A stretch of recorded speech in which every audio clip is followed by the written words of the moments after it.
Hello motto. എന്താണ് ഇന്ന് ഞാൻ പറയാൻ വന്നതെന്ന് അറിയാമോ? അതായത് ഇന്ന് എന്നെ ഒരുപാട് ആളുകൾ വിളിച്ചിട്ടുണ്ടായിരുന്നു. പിന്നെ ഇൻസ്റ്റാഗ്രാമിലും ഫേസ്ബുക്കിലുമൊക്കെ കുറേ ക്വസ്റ്റ്യൻസ് ഒരുപാട് പേര് ഇട്ടിട്ടുണ്ടായിരുന്നു. അതായത് എൻ്റെ പേരിൽ കേസുകൾ എന്തെങ്കിലും ഉണ്ടോ ഇത്താ എന്നൊക്കെ പറഞ്ഞുകൊണ്ടാണ് വിളിച്ചത്. എൻ്റെ ഗപ്പിക്കുഞ്ഞുങ്ങളാണ് കേട്ടോ, എൻ്റെ ഡിയർ ആൻഡ് ഡിയറസ്റ്റ് ഗപ്പിക്കുഞ്ഞുങ്ങളാണ് എന്നെ വിളിച്ചിരിക്കുന്നത്, എനിക്ക് മെസ്സേജ് ഇട്ടേക്കുന്നത്.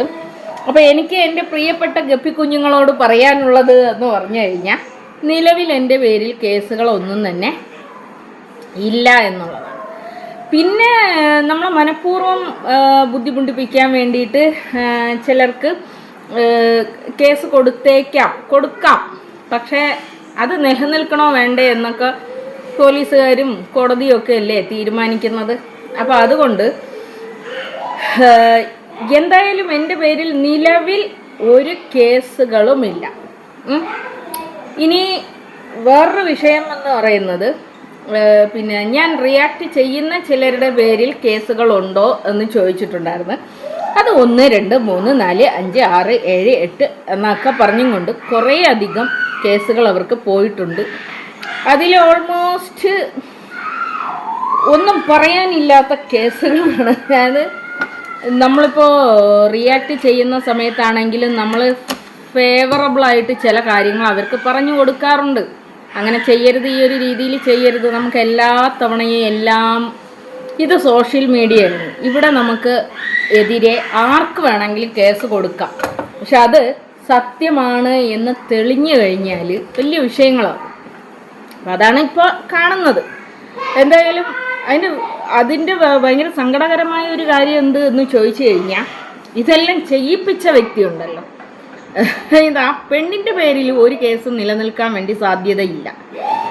ആ പെണ്ണ് വിളിച്ചോണ്ട് പോയി തോന്നിയാസം കാണിച്ച് അവൻ്റെ പേരിൽ ഒരു 5-8 കേസുകൾ വരാൻ സാധ്യതയുണ്ട്. പിന്നെ ഇതുവരെ ഞാൻ അവരുടെ പേരിലൊന്നും കേസ് കൊടുത്തിട്ടില്ല. പക്ഷേ എൻ്റെ മോൾക്ക് പ്രഷറുണ്ട്.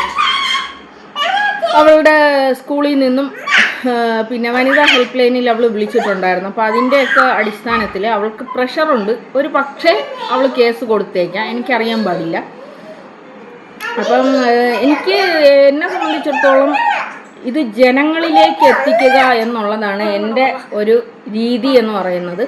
ഞാൻ ഈ യൂട്യൂബ് ചാനൽ എടുത്തും കൊണ്ട് വന്നതിൻ്റെ ലക്ഷ്യം തന്നെ കോടതിയിൽ പോവുക, അല്ലെങ്കിൽ പിന്നെ ആരെങ്കിലും ബുദ്ധിമുട്ടിപ്പിക്കുക, അങ്ങനെ തുടങ്ങിയിട്ടുള്ള ഒരു കാര്യമൊന്നും എനിക്കില്ല.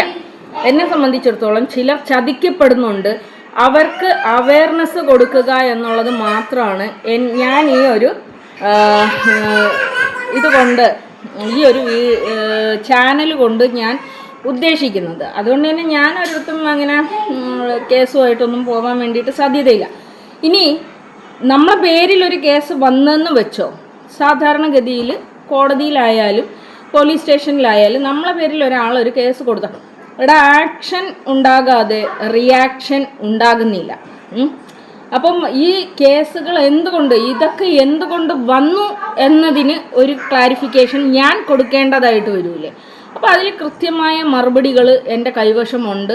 കൃത്യമായ പ്രൂഫ് വെച്ച് തന്നെ ഞാൻ ചിലപ്പോൾ എൻ്റെ പേരിൽ കേസുകൾ വന്നു കഴിഞ്ഞാൽ ചിലപ്പോൾ എനിക്ക് പലരുടെയും പേരിൽ കേസുകൾ കൊടുക്കേണ്ടതായിട്ട് കൊടുക്കും. സാധാരണ കോടതിയിലൊരു കേസെന്ന് പറഞ്ഞാൽ പോകുന്നത് ഒരു കേസായിരിക്കും, പക്ഷെ അത് പിന്നെ പെരുകി ഒരു 25 കേസായി മാറാം എന്നുള്ളത്. അപ്പം അതുകൊണ്ട് തന്നെ എന്നെ കേൾക്കുന്ന എൻ്റെ പ്രേക്ഷകരടുത്ത് എനിക്ക് പറയാനുള്ളത്, നിലവിൽ എൻ്റെ പേരിൽ യാതൊരു കേസുകളും ഇല്ല. ആരെങ്കിലും അങ്ങനെ നിങ്ങളെ തെറ്റിദ്ധരിപ്പിക്കുന്നുണ്ട് എങ്കിൽ അത് വെറും ഒരു തെറ്റിദ്ധാരണ മാത്രമാണ്. നിലവിൽ എൻ്റെ പേരിൽ യാതൊരു തരത്തിലുള്ള കേസുകളും ഇല്ല. ഇനി ഉണ്ടായിക്കൂടാ എന്നൊന്നും പറയാൻ വേണ്ടിയിട്ടില്ല. പിന്നെ നമ്മൾ റിയാക്ഷൻ വീഡിയോ ചെയ്യുന്ന ആളുകൾ എപ്പോഴും കരുതിയിരിക്കേണ്ടുന്ന ഒരു കാര്യം എന്ന് പറയുന്നത്, കേസുണ്ടാവാം. എന്നാലും ഞാൻ വളരെ മാന്യമായിട്ട് റിയാക്ട് ചെയ്യാൻ ശ്രദ്ധിക്കുന്ന ഒരാളാണ്. പിന്നെ എന്നോട് ഇങ്ങോട്ട് വന്ന് അതിക്രമം കാണിക്കുന്ന ചില ആൾക്കാരുണ്ട്. ആ അതിക്രമങ്ങൾക്ക് ഞാൻ തിരിച്ച് അക്രമത്തിൽ തന്നെ ഞാൻ മറുപടി പറയും. അവിടെയും എനിക്ക് ചില കാര്യങ്ങളുണ്ടാവാം. അതായത് ഇപ്പോൾ ഒരു വ്യക്തി എൻ്റെ ഫാമിലിയെ ഭയങ്കര മോശമായിട്ട്, എൻ്റെ ഭർത്താവിനെ ഭയങ്കര മോശമായിട്ട് ഒരു സ്റ്റേറ്റ്മെൻറ്റ് പല സ്ഥലത്ത് ചെന്ന് പറയുന്നതായിട്ട് എൻ്റെ ശ്രദ്ധയിൽപ്പെട്ടു.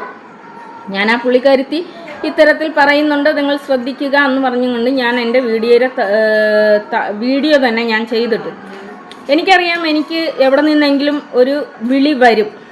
അത് വിളിക്കാൻ വേണ്ടി തന്നെയാണ് ഞാൻ ആ സംഭവം ചെയ്തത്. അല്ലാതെ ഇവരാരും എൻ്റെ ശത്രുക്കളോ ഒന്നുമല്ല. ശത്രുക്കളൊന്നും ഇല്ല, അല്ലെങ്കിൽ ഞാൻ ഒരാളിനെ ശത്രുവായിട്ട് കാണുന്ന ഒരാളുമല്ല. പക്ഷേ ഞാൻ ചില കാര്യങ്ങൾ ക്ഷമിക്കാത്ത ചില കാര്യങ്ങളുണ്ട്.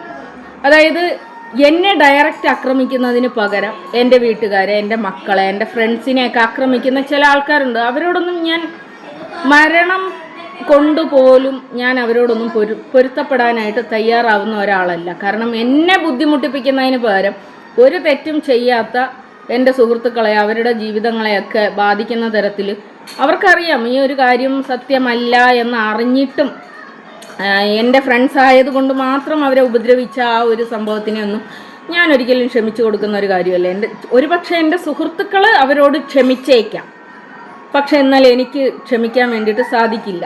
കാരണം ഞാൻ എൻ്റെ ബന്ധങ്ങളെ കൊണ്ടു നടക്കുന്നത് ആ ഒരു തരത്തിലാണ്. അതുകൊണ്ട് അങ്ങനെ ഞാൻ ക്ഷമിക്കണം എന്നില്ല.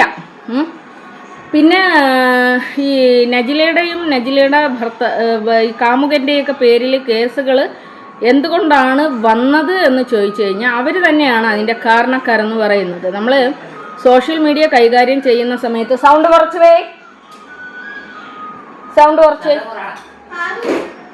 അപ്പം ഈ സോഷ്യൽ മീഡിയ നമ്മൾ യൂസ് ചെയ്യുന്ന സമയത്ത് സോഷ്യൽ മീഡിയ കൈകാര്യം ചെയ്യുന്നതിന് ഒരു റൂൾസ് ആൻഡ് റെഗുലേഷൻസ് ഉണ്ട്. അത് യൂട്യൂബ് വഴിയും നമുക്ക് അതിൻ്റെ റൂൾസ് ആൻഡ് റെഗുലേഷൻസ് ഉണ്ട്. അത് ബ്രേക്ക് ചെയ്ത് കഴിഞ്ഞാൽ അത് ചാനലിനെ ബാധിക്കും. അല്ലാതെയും നമുക്ക് വ്യക്തിപരമായ ജീവിതങ്ങളെ പ്രശ്നങ്ങളിൽ ആഴ്ത്തുന്ന പ്രശ്നങ്ങൾക്ക് നമുക്ക് കോടതി വഴിയും നീങ്ങാനായിട്ട് സാധിക്കും. പക്ഷെ അവിടെയും നമ്മുടെ ഭാഗം ക്ലിയർ ആയിരിക്കണം എന്നുള്ളതാണ്. നമ്മളായിട്ട് അങ്ങോട്ട് പോയി അവരെ അറ്റാക്ക് ചെയ്തതല്ല, നമ്മളെ ഇങ്ങോട്ട് അറ്റാക്ക് ചെയ്തിട്ട് നമ്മൾ അങ്ങോട്ട് അറ്റാക്ക് ചെയ്തതാണെന്ന് നമുക്ക് പ്രൂവ് ചെയ്യാൻ വേണ്ടിയിട്ട് പറ്റിയാൽ മതി. അപ്പോൾ ഇത്രയും ഒരു കാര്യം. പക്ഷെ അവരെ സംബന്ധിച്ചിടത്തോളം അവർ ഒരു കാര്യവുമില്ലാതെ ഇപ്പോൾ എൻ്റെ മകളുടെ കാര്യം തന്നെ എടുക്കുക. എൻ്റെ മകൾ അവരൊന്നും ചെയ്തിട്ടില്ല. ആ കുട്ടി 18 വയസ്സ് മാത്രം പ്രായമുള്ള ഒരു പഠിക്കുന്ന കുട്ടിയാണ്. ആ കുട്ടീനെ പറഞ്ഞേക്കുന്ന എന്തൊക്കെയാണ് അതെല്ലാം സ്ക്രീൻ റെക്കോർഡ് പോയിട്ടുണ്ട്. സംഭവം എന്ന് പറയുന്നത് കൈവിട്ട കളിയാണ്. എന്ത് ചെയ്യാം? ഒരു പക്ഷെ അതും ചിലപ്പോൾ കേസായിട്ട് വന്നേക്കാം. ഈ ഹവ്വയുടെ വിഷയം ഹവ്വയുടെ പേര് പറഞ്ഞ് തന്നെ ചെയ്തിട്ടുണ്ട്. അപ്പോൾ അതുകൊണ്ട് തന്നെ ചിലപ്പോൾ ഹവ്വയുടെ വിഷയം കേസായേക്കാം. അതുകൊണ്ട് ഇനിയെങ്കിലും ശ്രദ്ധിക്കുക. ഇനി അടുത്തിന് കുറേ കേസുകൾ വരാതിരിക്കാൻ വേണ്ടിയിട്ട് അവർ ശ്രദ്ധിക്കുക എന്നുള്ളതാണ്. ദേഷ്യം വാശിയൊക്കെ ഓരോരുത്തർക്ക് തോന്നുന്നത് സ്വാഭാവികം. അത് ഡയറക്റ്റ് ചെയ്ത് തീർക്കുന്നതിന് പകരം അല്ലെങ്കിൽ പറഞ്ഞു തീർക്കുന്നതിന് പകരം ഭയങ്കര വലിയ